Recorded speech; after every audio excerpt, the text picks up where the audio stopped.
The film opens in total darkness as a strange female figure practices speaking English, carefully repeating sounds until she perfects the accent.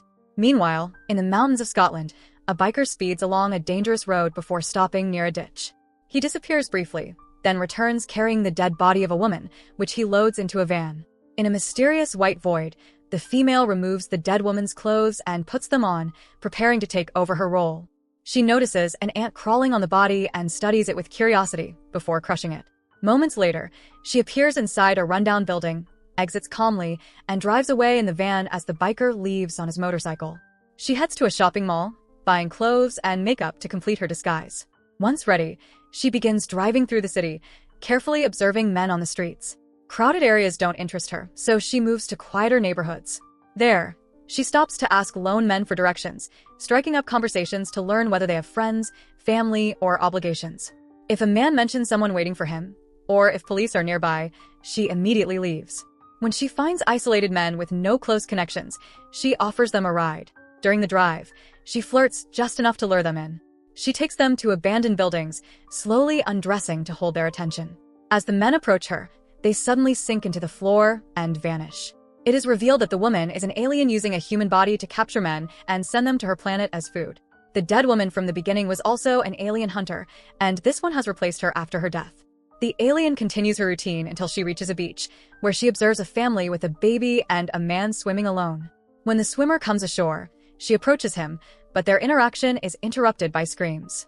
The family's dog is swept into the sea, and the mother jumps in to save it. Her husband follows, struggling in the waves. The experienced swimmer dives in and manages to rescue the husband, but the wife is lost to the sea. Exhausted and unable to help again, the swimmer collapses on the shore. The alien watches silently, then approaches the weakened man and knocks him unconscious with a rock. She drags his body away while the abandoned baby cries nearby, completely ignored. Later that evening, as she loads the body into the van, the biker arrives to collect the swimmer's belongings, once again leaving the baby behind. Back in the city, the alien becomes noticeably more aware of crying children, even hearing one inside a parked car. While stopped at a traffic light, men in a nearby car shout crude remarks at her. She follows them to what appears to be an abandoned building, but quickly retreats when a group of excited women emerges. The building turns out to be a nightclub, and the women pull her inside, assuming she's alone and needs company. Inside the loud, chaotic club, the alien is overwhelmed.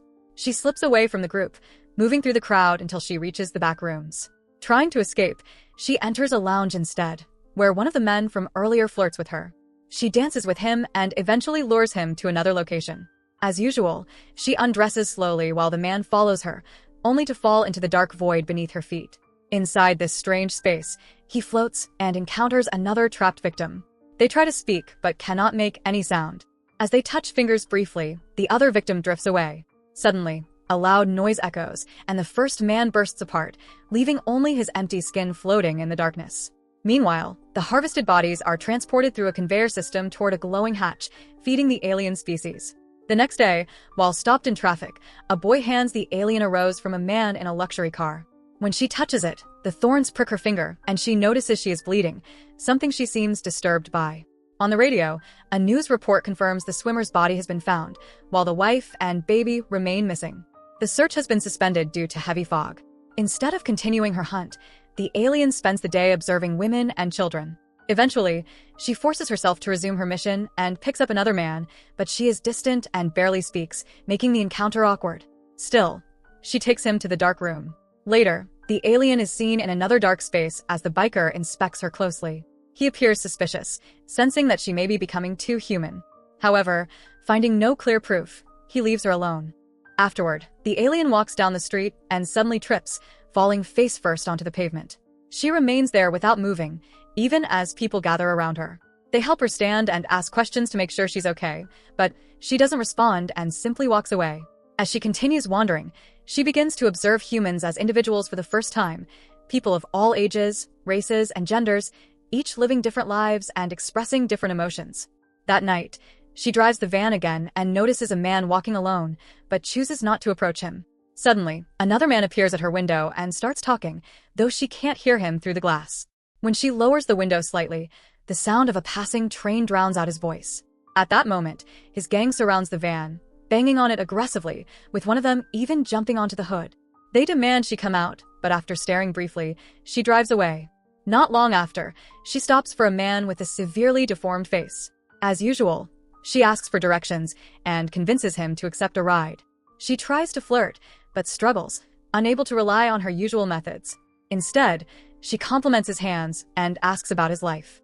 He explains that he shops for groceries at night to avoid people who mock him and admits he has no one, no friends, no relationships, and no experience of kindness or affection. The alien gently takes his hand and guides it to her cheek and neck, persuading him to come home with her. Overwhelmed, the man pinches himself to confirm that the moment is real. Inside an abandoned building, she leads him into the dark room. This time, a strange, shiny silhouette watches them from a distance. When he asks if he's dreaming, she replies that they both are. Eventually, she removes all her clothes before he finally falls into the trap. However, something feels wrong to the alien. As she leaves, she becomes fixated on her reflection in a dirty mirror, staring until a fly tapping on the door snaps her out of it.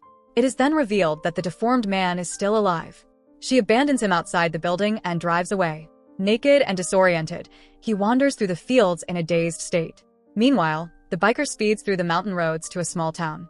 He breaks into a parked car, opens the trunk, and later finds the deformed man climbing a fence nearby. Moments later, the biker loads the body into the trunk and drives off, all while a shocked neighbor silently watches.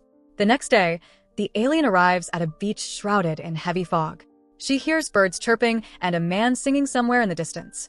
Leaving the fog behind, she walks down an empty road, abandoning the van. Later, she sits in a restaurant and orders a slice of chocolate cake.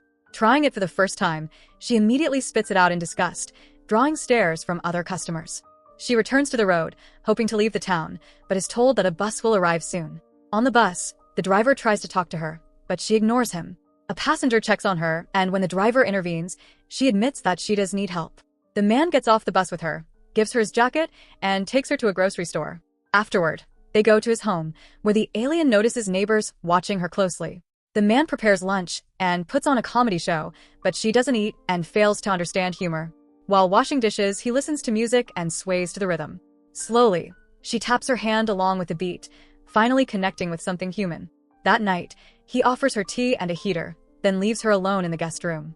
She undresses and studies her body in the mirror, noticing its details as if for the first time.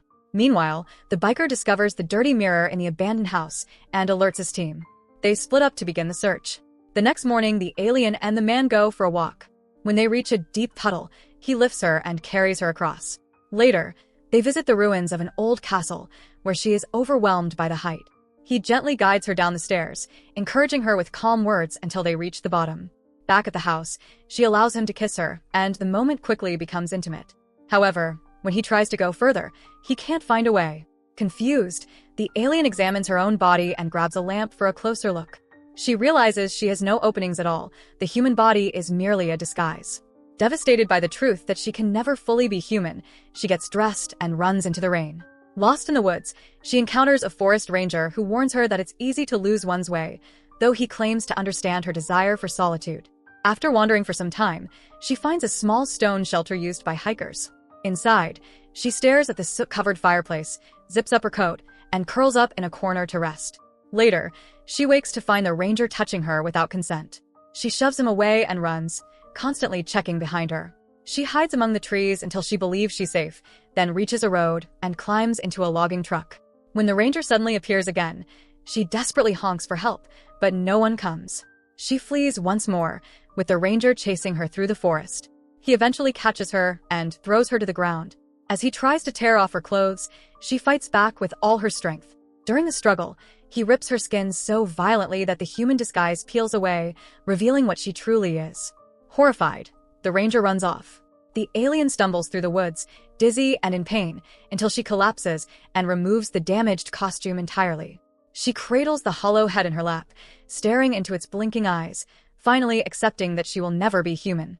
Suddenly, the ranger returns, dousing her with gasoline. She tries to escape, but it's too late. He strikes a match and sets her on fire. She runs until her body finally collapses, burning to ash. From a distant mountaintop, the biker watches as dark smoke rises into the sky, marking the end of her existence. So that's it. I hope you enjoy the story. Subscribe and press the bell icon for more video.